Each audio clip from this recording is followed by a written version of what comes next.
quite lovely to have the chaos of the morning.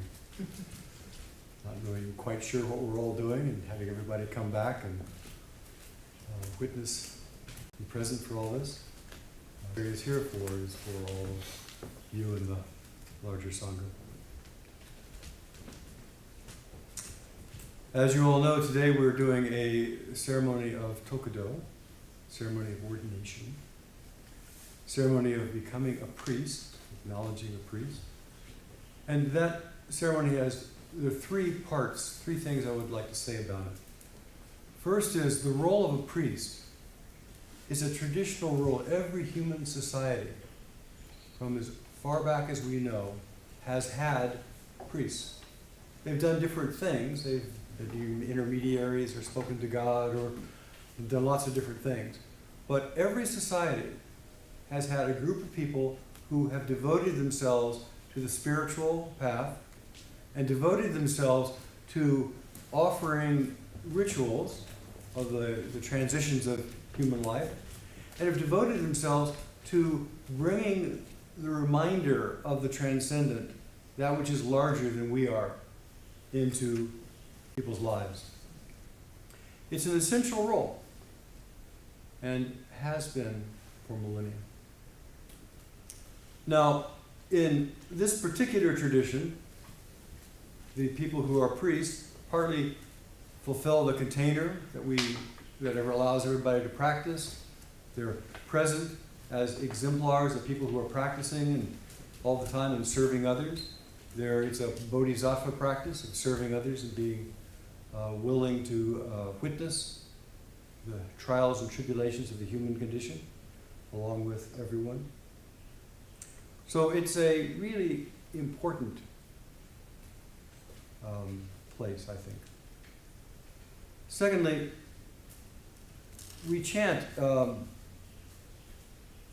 sutra for the ordained and postulants group called The Power of the Robe. And there is something to be said about acknowledging and standing up and being present with what your conviction is, what's important to you, to say, here I am, here I stand. And so that presence changes people. When I was ordained in 1991 by Mayazumi Roshi and had Tokudo receive my robes, it changed my life. Not that day, but it changes the trajectory of our lives. If we are aiming, for example, an arrow and we move it a few degrees, the end point is very different. And so this is a moving of that direction. Secondly, there is a part of putting on the robes is the head shaving. And the head shaving can be looked at in lots of different ways.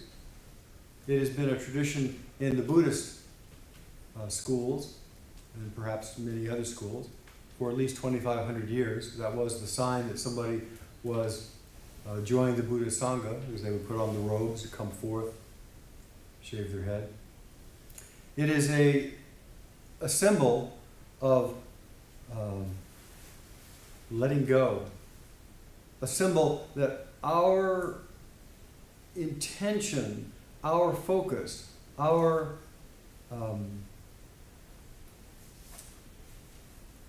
the center of our lives is not about I, me, and mine.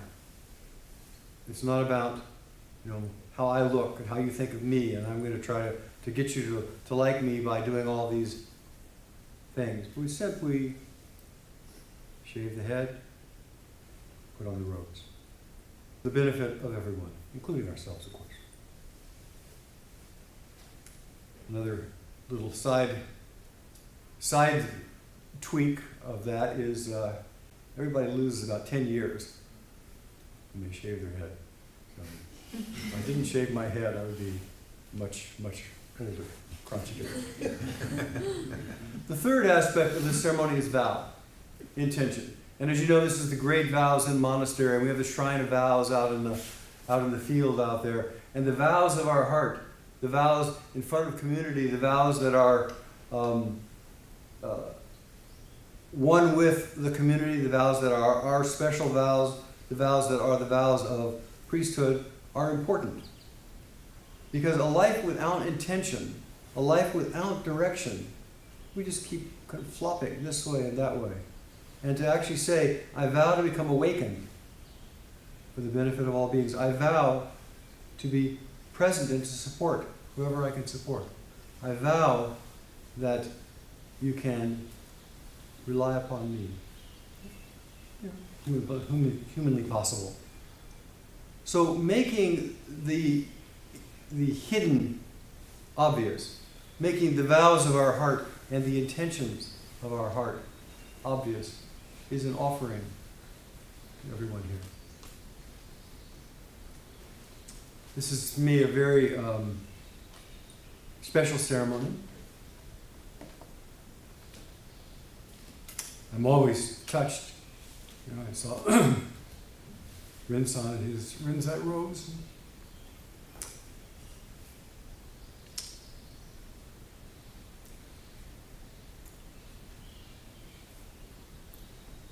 Touches my heart.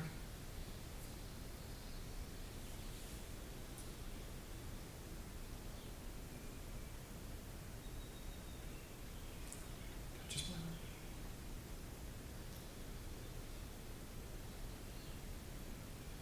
We had the Venerable Mahinda came from Australia one time looking for places to plant a pagoda, a symbol of the Buddha's enlightenment. And he sent this pagoda out here as a symbol of the Buddha's awakening. And we have another one coming, which will be interesting to see where we end up putting that. But in a way, the robe is not about me, but it also is about a symbol of oneness with the Buddha's awakening, a symbol of the state of mind, of embodying, for want of a better word, light. So thank you all very much for being here, being present and witnessing this, and giving us the offering of your life energy.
Choki.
Namuji po butsu namuji po ho namuji po so namu hon shi shakamuni butsu namu daizu dai kyuku namu kanze ombosa namu daijin fugen bosa namu koso joyo daishi namu taiso josai daishi namu riki daiso shibo satsu Namuji po butsu namuji po namuji po so namu hon shi shakamuni butsu namu daizu dai kyuku namu kanze ombosa namu daijin fugen bosa namu koso joyo daishi namu taiso josai daishi Namu riki dai so shi bo satsu namuji po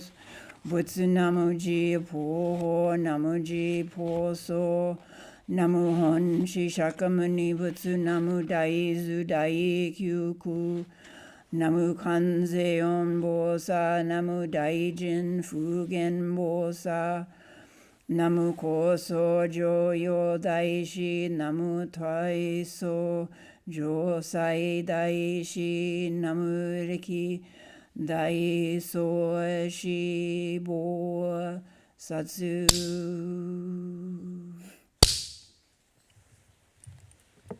In the midst of the three treasures with all sentient beings, let us recite the names of Buddha. Just call in response. The one with the past seven Buddhas. Being one with the past seven Buddhas.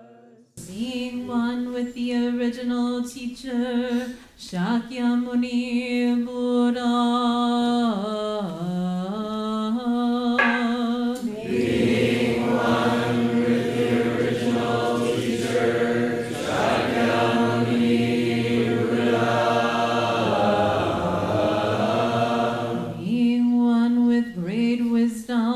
Manjushri Bodhisattva.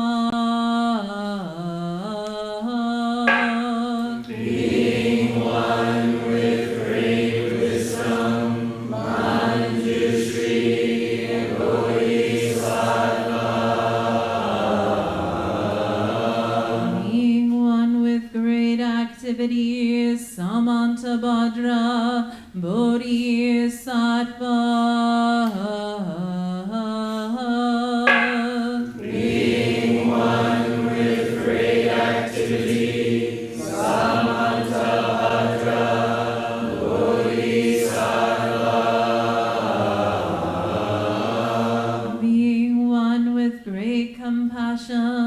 Avalokiteshvara Bodhisattva. Being one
Think of your parents' compassion to you and bow in gratitude to them.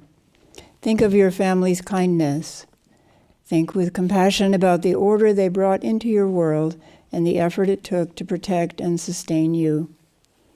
Now, as you step away from them, entering into your chosen path, sincerely wish them well and say goodbye.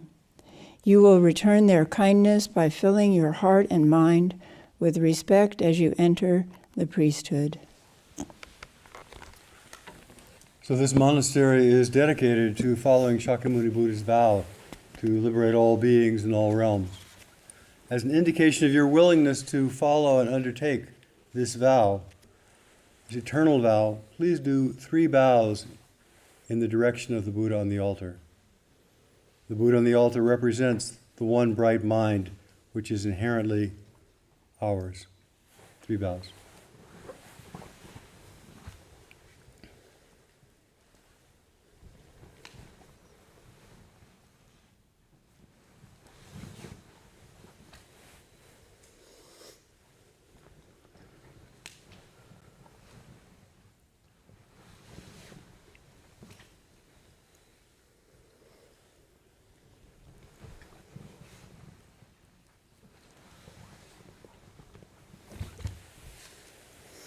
The wisdom of this teaching does not come from us. As teachers, we're merely conduits, allowing wisdom to flow through.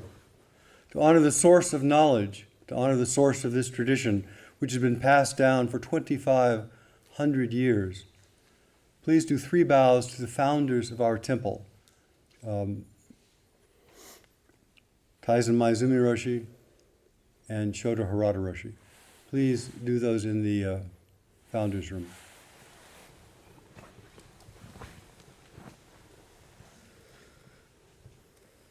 And you can offer incense while you're in there. And then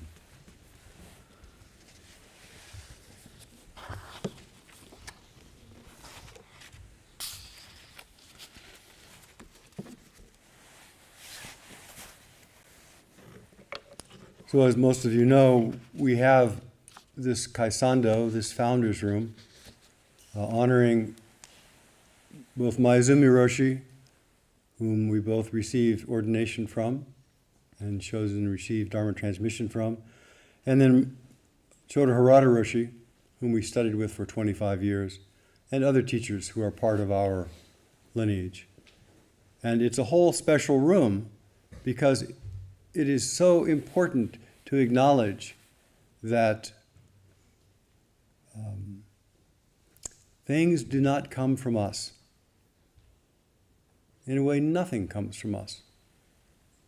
We're simply conduits for life energy. That's true for all of us. So to acknowledge that the source of that conduit, the source of that life energy, is part of why we have established this kaisando, this traditional room.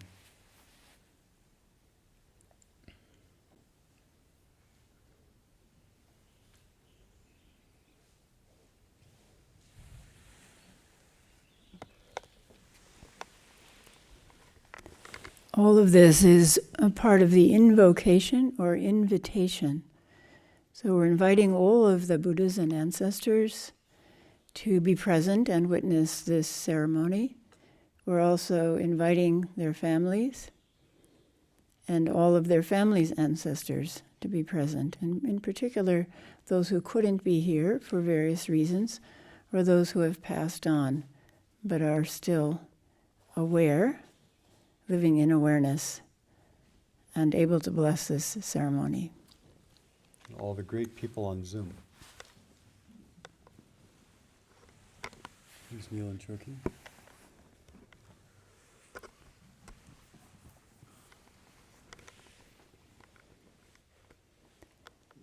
To be a priest in the Zen school, you must live by the precepts.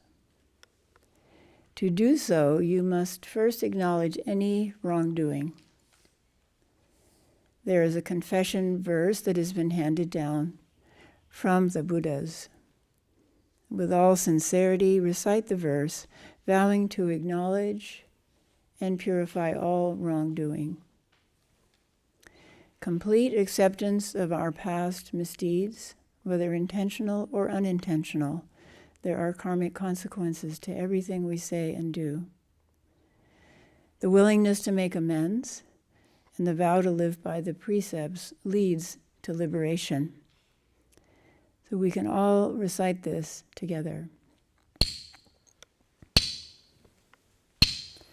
All evil karma ever committed by me since of old, on account of my weakness, greed, anger, and ignorance, born of my body, mouth, and thought, now I atone for it all.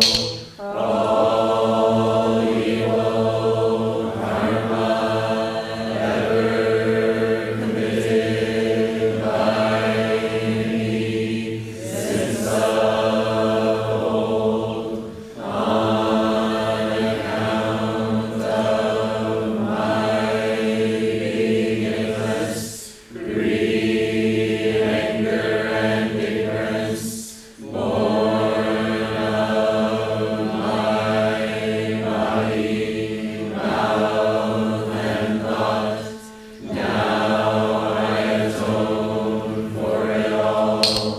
All evil karma ever committed by me since of old, on account of my weakness, greed, anger, and ignorance, born of my body, mouth, and thought, now I atone for it all.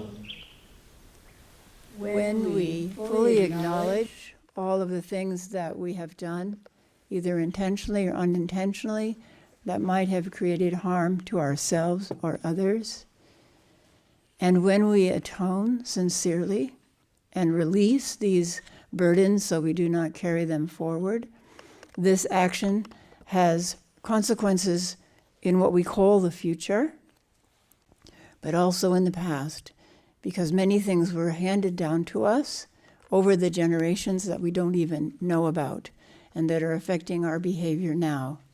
And many of those people who caused harm to us, mentally or physically caused harm to us, were unable to stop themselves. And by doing this taking of precepts and atonement, we are interrupting the chain of karma that they were unable to do so themselves. So there are profound consequences from this very simple ceremony, stretching out in all directions through space and time. 3 vows.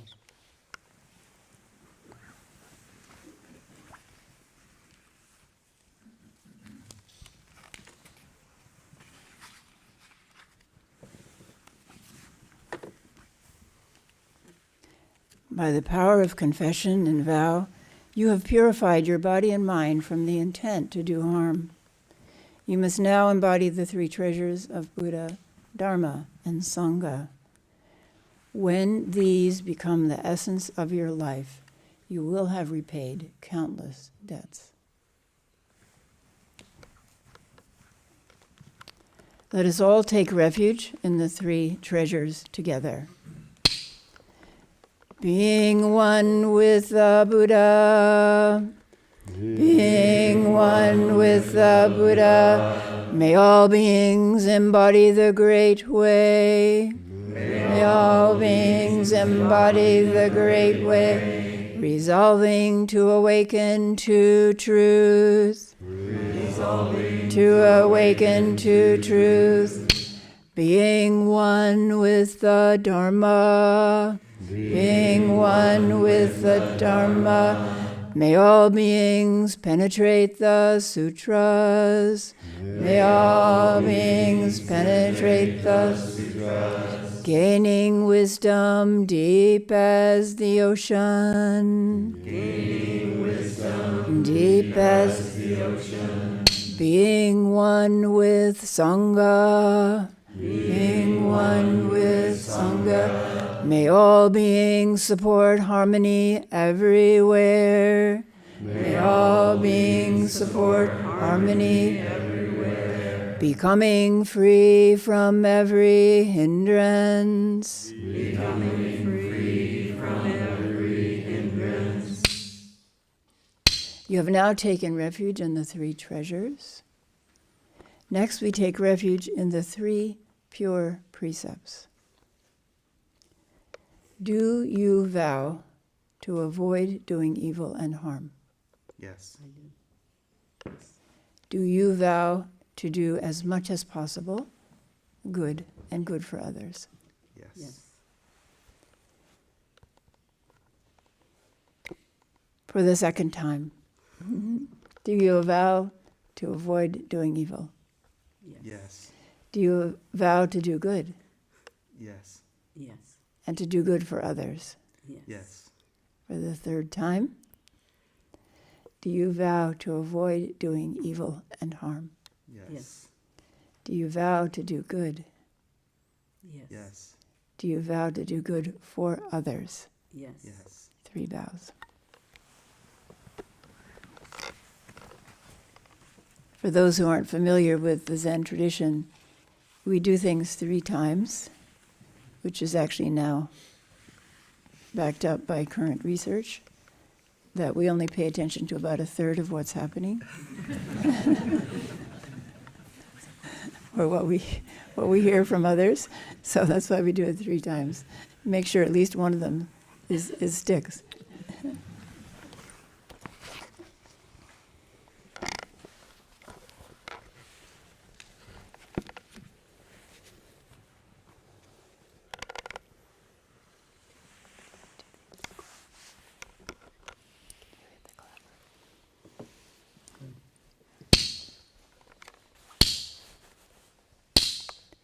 Our deeds are our closest companions. We are the beneficiary of our deeds. Our deeds are the ground on which we stand in our life. We'll now take the 10 grave precepts. Please repeat after me. I vow not to kill, I vow not to kill, but to cherish all life. but to cherish all life. 1 vow.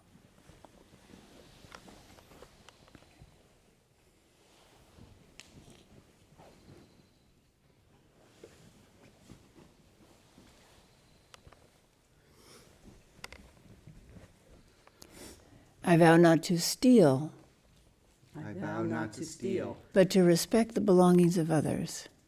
but to respect the belongings of others.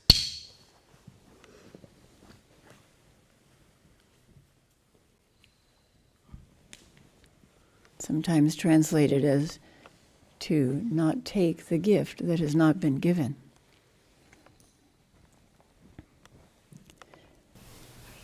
I vow not to misuse sexual energy, I vow not to misuse sexual energy, but to be respectful and honest in action. but to be respectful and honest in action.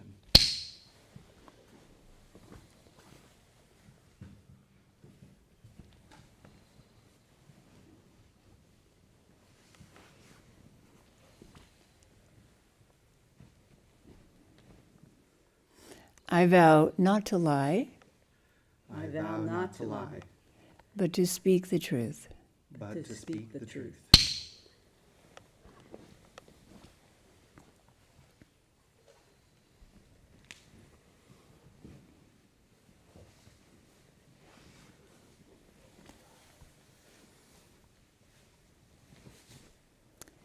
I vow not to misuse drugs or alcohol, I vow not to misuse drugs or alcohol, or to become intoxicated by thoughts, or to become intoxicated by thoughts, but to keep the mind clear. but to keep the mind clear.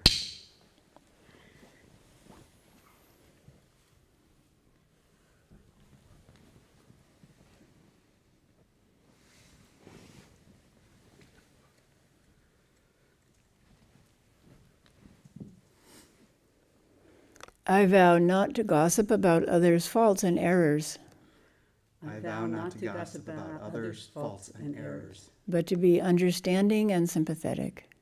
but to be understanding and sympathetic.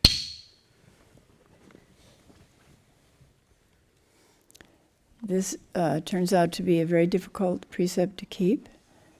And at ZCLA, we had a little box that said number 6, because this is the 6th precept, and anytime you broke it, you had to put money in the box. This one is actually similar, but a little bit different. I vow not to praise myself by criticizing others, I vow not to praise myself by criticizing others, but to overcome my own shortcomings and limitations. but to overcome my own shortcomings and limitations.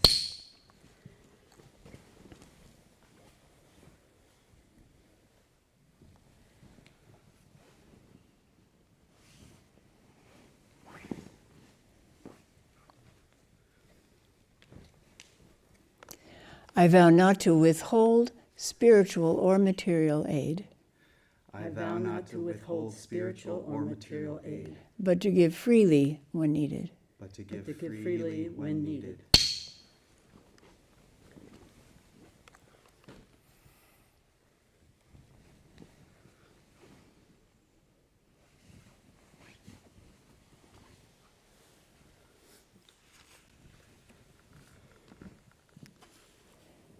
I vow not to unleash anger I vow not to unleash anger through body, speech, or mind, through body, speech, or mind, but to seek and dissolve its source.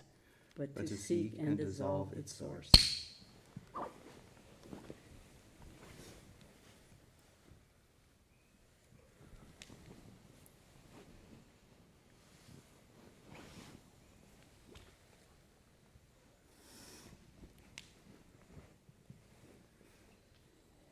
I vow not to speak ill of the 3 treasures, I vow not to speak ill of the 3 treasures, but to cherish and uphold them. but to cherish and uphold them.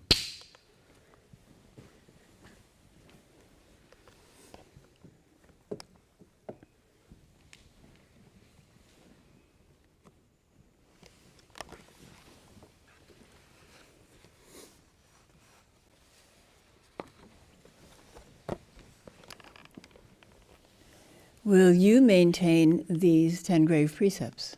Yes. Yes. Will you maintain these three treasures, the 3 pure precepts, and the 10 grave precepts? Yes. Yes. Will you really maintain these precepts? Yes. Yes. One vow.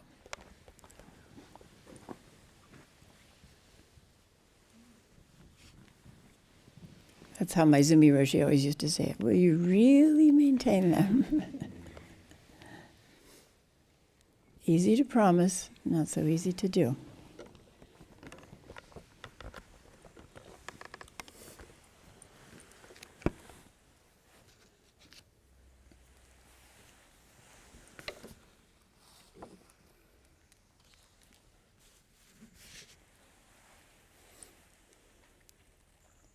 You, great beings, realizing the drifting, unsatisfactory nature of this world, of these worldly things, leave them behind and enter true liberation. To do so is rare and cannot be accomplished by the ordinary mind.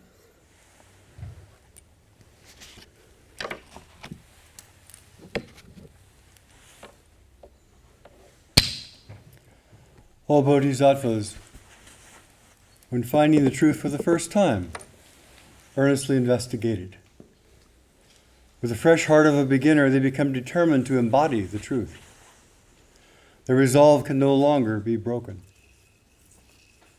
The merit of a beginner's mind is vast, and explanation can never be enough. You are now taking the Buddha as your master and making all the bodhisattvas your companions.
This last portion of hair is called the Shura. Only Buddhas can cut it off. In the place of the Buddhas, I am going to cut it off. Will you allow me to do this? Yes, please. The last portion of hair is called the Shura. Only the Buddhas can cut it off. In the place of the Buddhas, I am going to cut it off. Will you allow me to do so? Yes, definitely. This last portion of hair is called the Shura. Only the Buddhas can cut it off. In the place of the Buddhas, I'm going to cut it off. Will you allow me to cut it off? Yes.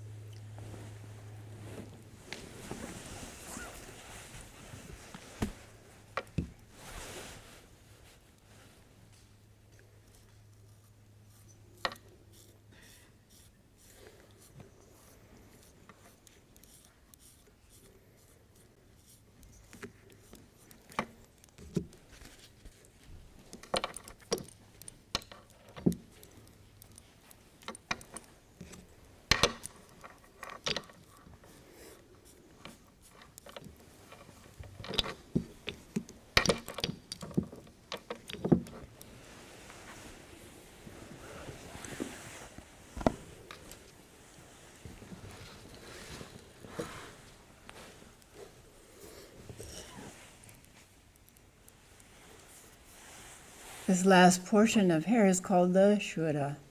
Only a Buddha can cut it off.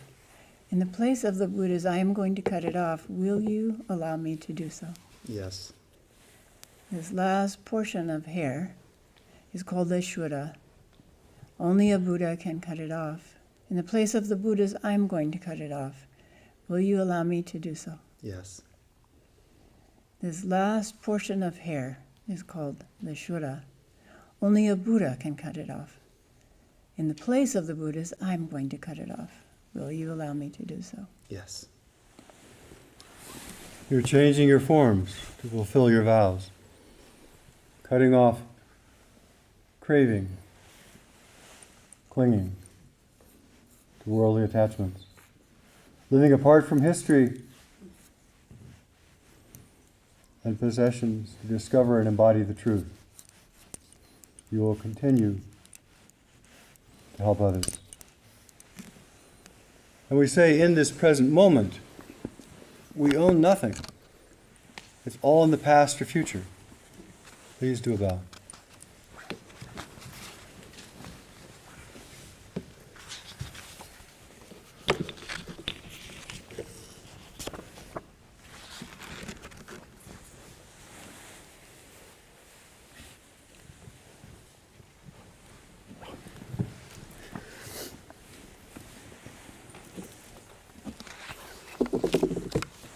Maizumi Roshi always said, it's not the hair of the head that matters so much, it's the hair of the mind that we have to cut off.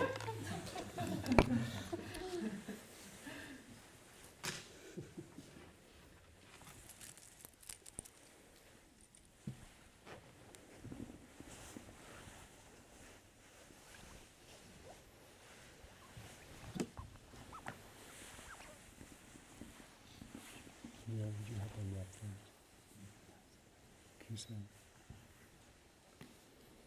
You can just give her the things we need.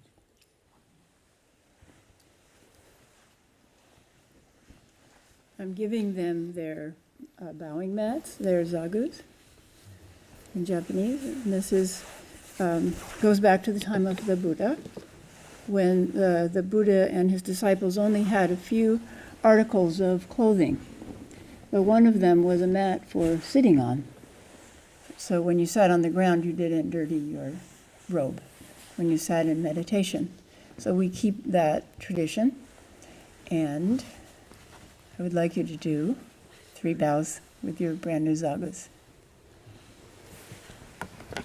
It's also part of our tradition that people make their own zagu and their own okesa, which you will see later. Oops.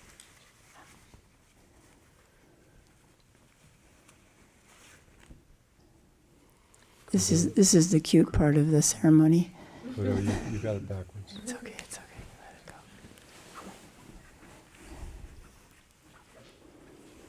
This is the cute part of the ceremony from now in the next few minutes because they don't know what they're doing. There's a whole training about how to use all these things.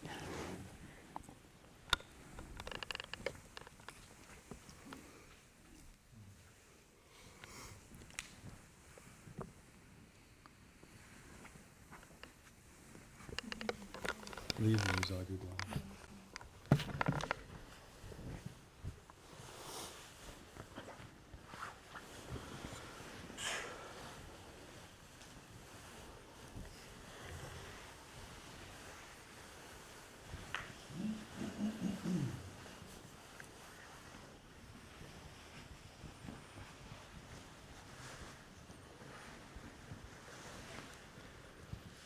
So now I'm going to dress you.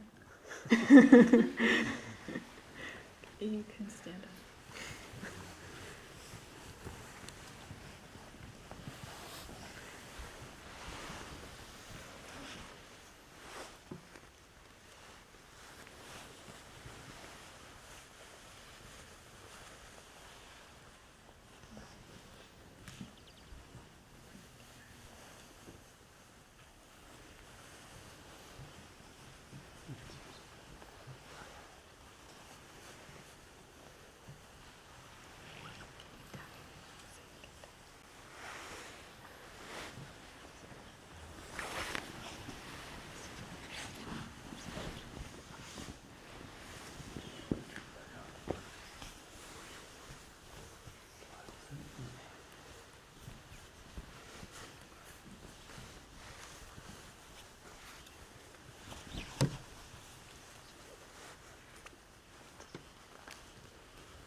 One of the practices you undertake in Soto Zen when you get ordained is the practice of the robe.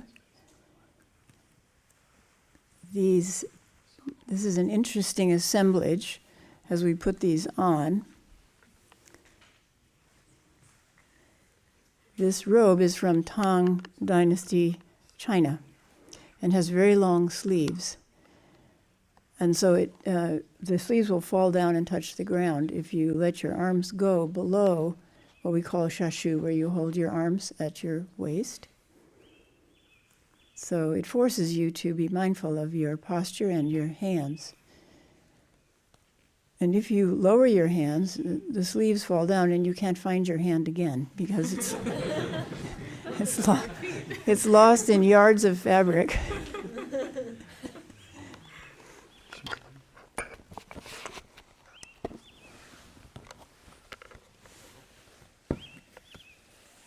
This is the shukin, which is the traditional belt.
Next, they get the Raksu, which is the small version of the Buddha's robe that they have been wearing. up until now, and will continue to wear in less formal situations.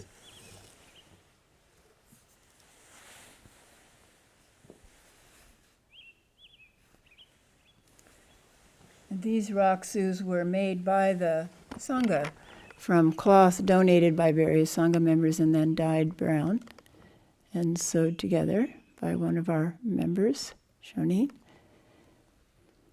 Now you do 3 vows. Try to stand up.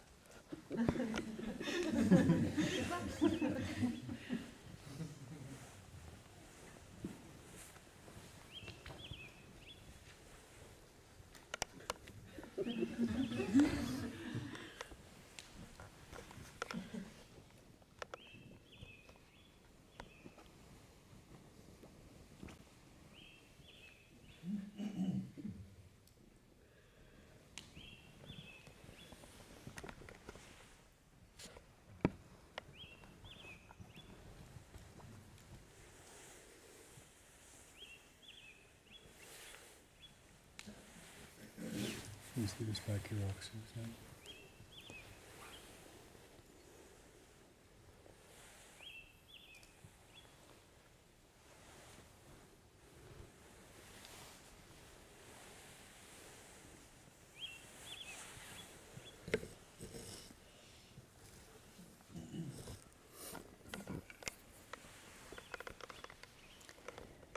So the Raksu is a small version of the Buddha's robe. The story of the Okesa, which is what they'll put on now, the large priest's robe, made in a similar fashion, is that King Bimbisara, who had converted to Buddhism in India, once saw in the distance who a person he thought was the Buddha, walking. So King Bimbisara got down off of his elephant to pay homage to the Buddha, but as this person drew nearer, it was just another wandering sage. It wasn't the Buddha. So the king had gotten off of his elephant unnecessarily. So he asked the Buddha to design a robe that the Buddha and his followers would wear so that the king and others would know, oh, this is the Buddha and his disciples. So the Buddha was walking with his cousin Ananda, who was his attendant, and they were walking back past a rice field. And the Buddha said to Ananda, we need to design a robe. And Ananda said, what if we design it like this rice field, like a rice paddy? So it has many interesting elements, but in a rice paddy, there are many different kinds of beings supported. So there are earthworms and insects and microbes and ducks. If you've seen those videos of in Thailand releasing thousands of ducks to clean the rice paddy, and birds and so on, plants. So that symbolizes holding all beings and cherishing all beings, no matter how lowly or unseen and seen, microscopic and gigantic. Also, the pattern on the Raksu looks like the dikes on a rice field. So there are raised edges, and then there are depressed pieces like the rice field. So those dikes are there in the rice field, so that when the rice field is flooded, the floods don't break loose and harm other people, but they stay in their place and nourish the rice. So that symbolism is that our passions, our life energy, needs to be contained by the precepts so that it doesn't overflow and cause harm, but actually nourishes ourselves and others.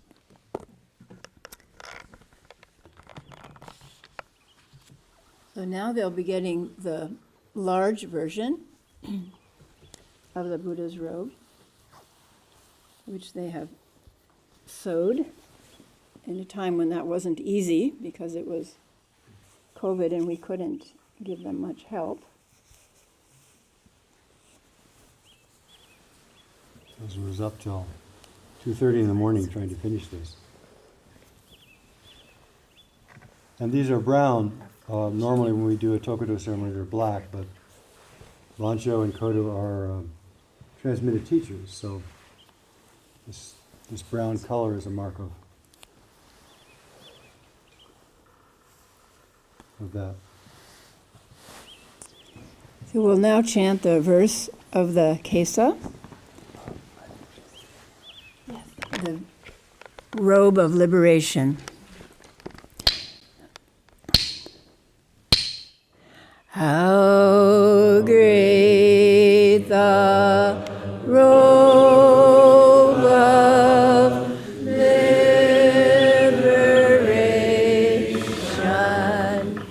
how formless seals of benefaction, wrapping ourselves in Buddha's teaching, we free all living beings. How great the robe of liberation,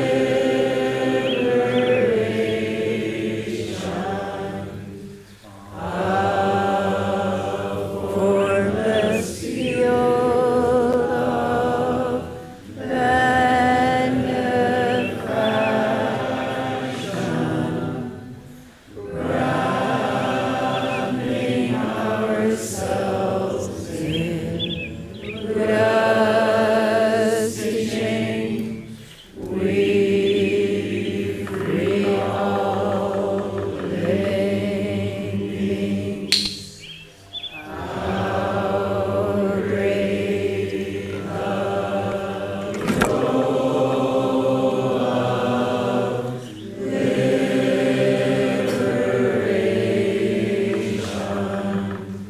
how formless field of benefaction, wrapping ourselves in Buddha's teaching, we free all living beings.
Now this next part involves 3 different sets of vows. So the first are what we call life vows. So repeat after me. I vow to walk the path of the Buddha, I vow to walk the path of the Buddha, living an ethical life and becoming enlightened. living an ethical life and becoming enlightened. 1.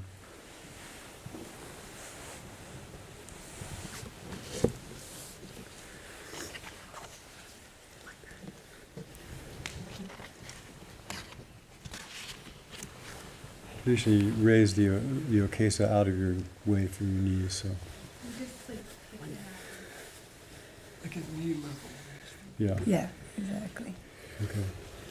I vow to study the Dharma, I Vow to study the Dharma, working to understand the true nature of everyone and everything I meet. working to understand the true nature of everyone and everything I meet.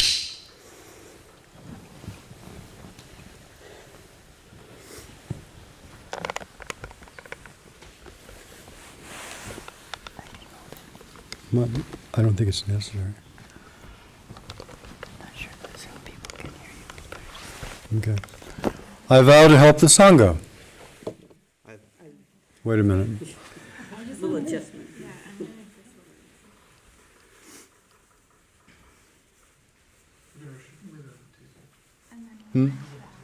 Okay.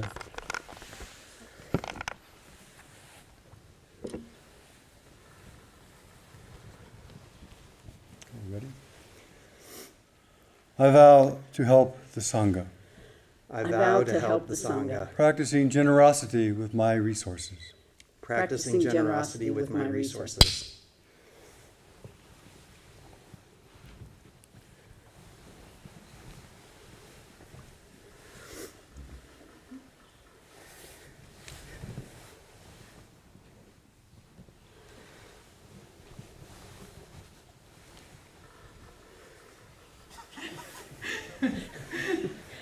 I got back up.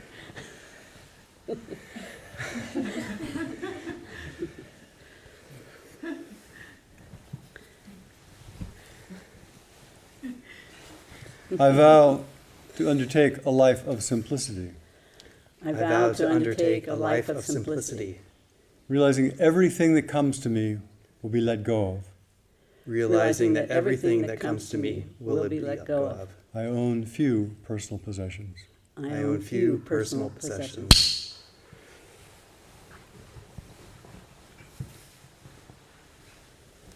And what that means is there is nothing we can hold on to. Nothing is stored. We're only temporary custodians of everything we think we have.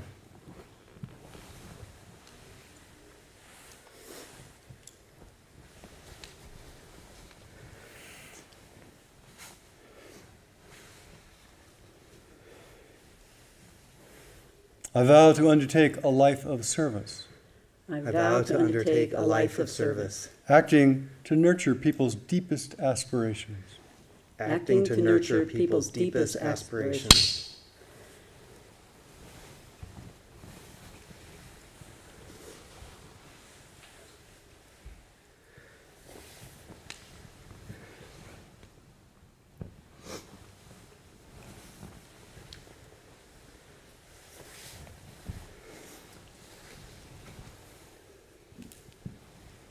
I vow to undertake a life of stability, I vow to undertake a life of stability, honoring my commitments by being patient, tolerant, and steadfast in practice and relationships.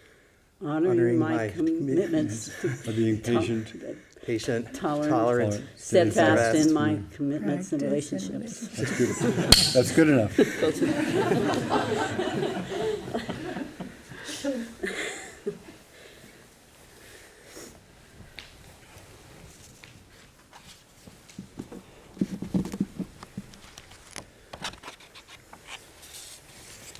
The last of these vows, I vow to be available to offer spiritual support to people in life transitions. I vow to be available to offer spiritual support for People people in in life life transitions. transitions.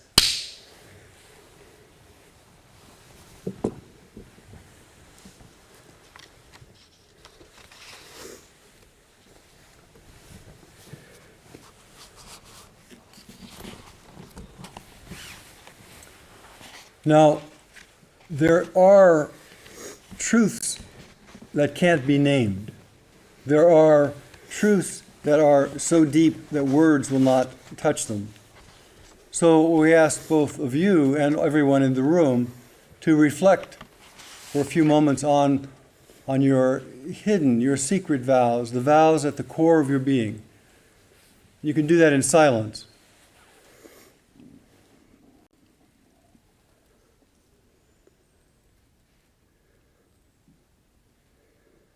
What is the intention of your life from the center out? One bow.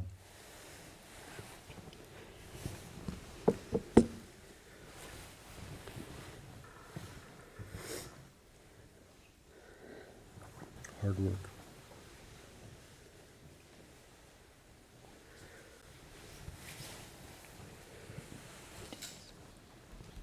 I'm going to do the other part. Okay. Now, as we have discussed, this also is an opportunity to say your kind of personal public vows. And so we give you a chance to say in public what's your intention is. So, Kodo? These are the vows I've had for quite a while and continue to unfold. I vow to awaken for myself and all others. I vow to never give up my spiritual practice. I vow to honor the teachers. I vow to untangle the ego and dissipate it. I vow to face whatever comes my way on or off the cushion. I vow to love and support my husband, David. I vow to pass on any teachings I may learn. I vow to serve the Sangha. I vow to live a simple and healthy life, caring for the earth and all that abides. And I vow to support in any way possible Zen Community of Oregon, Heart of Wisdom Zen Temple, and Great Vow in all of its endeavors, and encourage people along the way.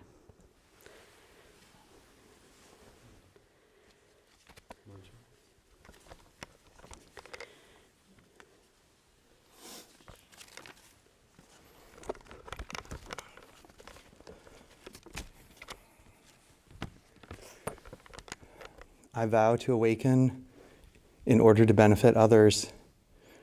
I vow to see what the ancestors saw, penetrate the truth with this body, mind, and heart. I vow to help guide others to awakening, even before me.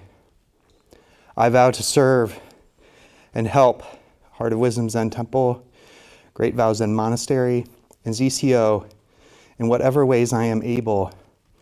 I vow to be a bridge between our Sanghas in America and our sisters and brothers in Japan. I vow to continue to cherish and uphold my marriage vows to Laura Jomon Martin, Zen teacher, walking the path of awakening together. One bow, please.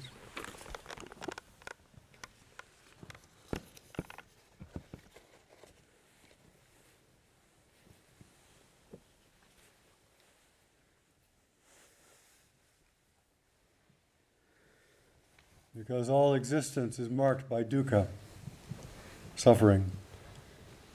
We begin our practice for the sake of our own liberation. Because all existence shares the same Buddha heart. We broaden our practice for the sake of others. Because the Dharma is unfathomably deep, we undertake endless practice to find liberation for ourselves and others.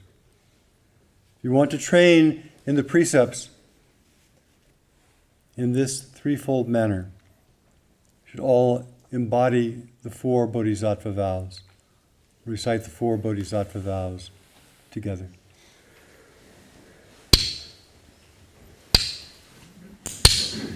Beings are numberless. I vow to free them. Illusions are inexhaustible. I vow to end them. Dharma gates are boundless. I vow to enter them. The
possible, I vow to embody it.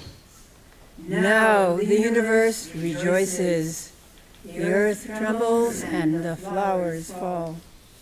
The bodhisattvas of other worlds ask their Buddha what this means, and the Buddha replies that new disciples have been given the pure, great precepts of the bodhisattvas and have taken the fourfold vow to liberate all beings. They have been awakened to the truth by the teacher who received it before through the teachings of Shakyamuni, who is the Buddha of this realm. The new priests will become Buddhas in the future through this merit. Therefore, the universe rejoices. The universal bodhisattvas, on hearing this explanation, bow and say, if this is so, they have the same mind and heart as we do.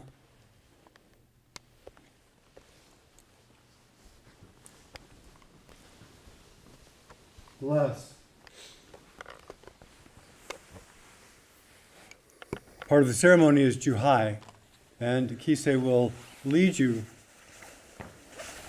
around the Zendo, and they walk in a continual bow. And as they pass in front of you, you can put your hands palm to palm and bow in whatever way you want. Should they fold up their sagas? Yeah, hold up your You can zagas. hold up your saga. Kodo your saga.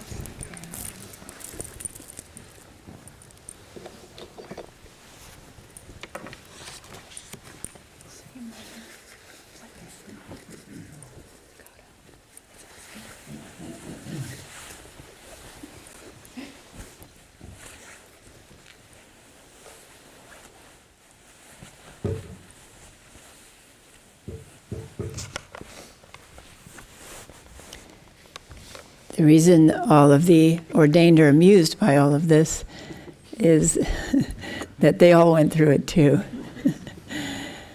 So when you put on the robe, and sometimes people are very anxious to get ordained and put on the robe, but it's like putting on a parachute. And it takes quite a bit of practice to learn how to manage all these yards and yards of cloth. But it also kind of envelops the self in something else.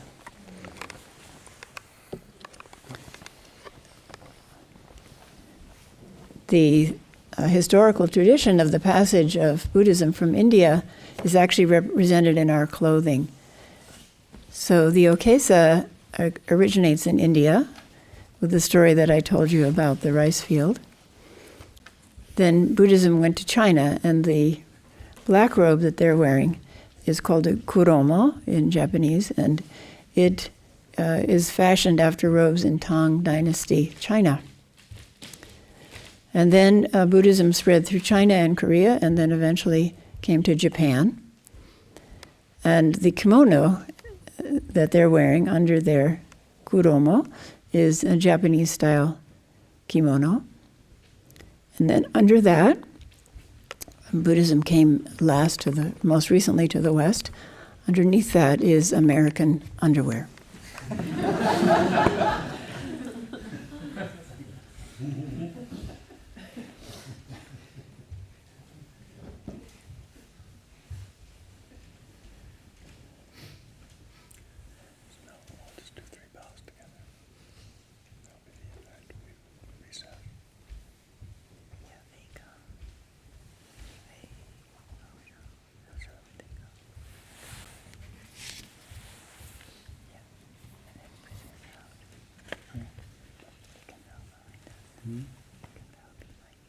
Yeah.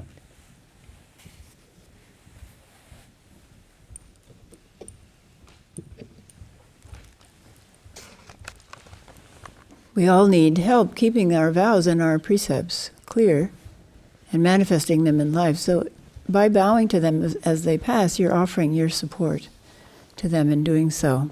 This is the beauty of the Sangha, a community of friends along the way who are there to help support you and guide you. No, we'll do 3 vows. The 4 of us will do 3 vows together. And then we'll recess. No, which is okay.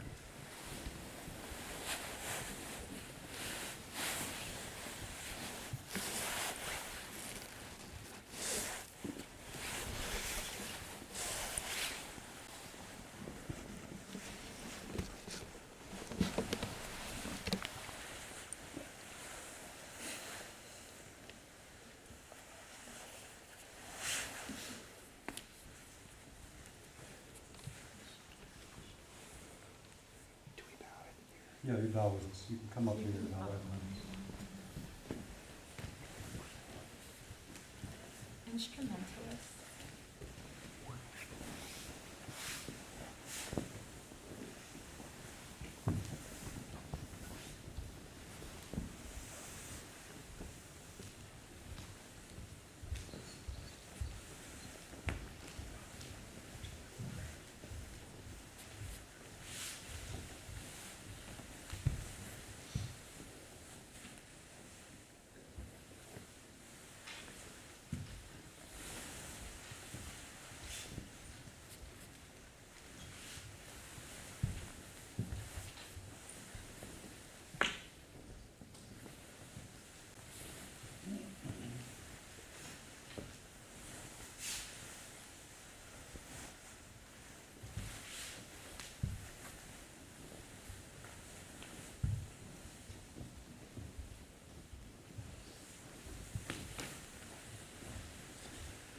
And 1 vow to the Sangha, virtual and real.